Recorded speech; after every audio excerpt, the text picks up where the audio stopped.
The namesake Hambletonian was found shortly after his birth with his mother, beneath a tree in the pasture on the farm of Jonas Seeley. The discovery was made by a hired hand, William Risdick, who grew so attached to the colt that Seeley agreed to sell him both the mare and the foal. Risdick had to go into debt to come up with the money, but he was so convinced that his fortune lay with the colt that he managed to get the loan and took his prized possessions down the road to his own small farm. The name that Risdick selected for his colt stemmed from a village in Yorkshire, Hambleton, which was the site of one of the most ancient race meetings in England. The colt was actually registered as Hambletonian 10.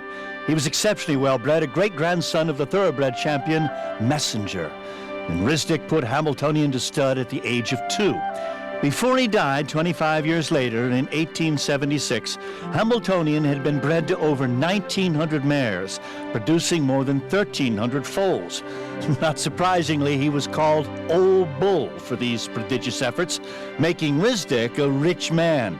In today's dollars, Hambletonian's stud fees ranged as high as $5,000 a session, and he made as much as $200,000 a year. His progeny soon ruled the tracks. In the 1920s, 3 visionaries decided that harness racing needed a classic event. Harry Reno, a promoter, conceived the event as a futurity for 3-year-old trotters. John Bauer, who owned and published the magazine Horse Review, and his Grand Circuit reporter Joseph Markey enthusiastically supported the idea of such a race in print. Naming the race for the great father of the standardbred made the proposal that much more popular. And so it was that the industry was invited to bid for the rights to the inaugural Hambletonian. The sealed offers were opened on New Year's Day, 1926, and Syracuse won with an unprecedented purse of $70,000. A group of sponsors formed the Hambletonian Society. Their mission was to administrate the Hambletonian, a responsibility that continues to this day. A field of 14 faced the starter in that first Hambletonian.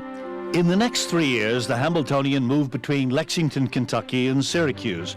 In 1929, an historic event occurred which has never been repeated. There were 8 entries in the race. Walter Cox trained 4 of them, and they finished 1, 2, 3, and 4, with Cox driving the winner, Walter Deer.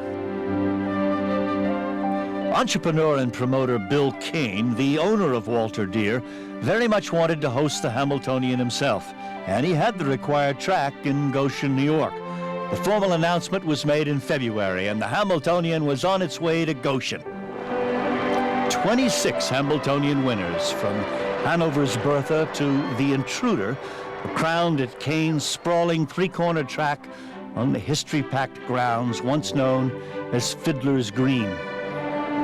Death of Bill Kane, the contract to conduct the Hambletonian was once again up for grabs.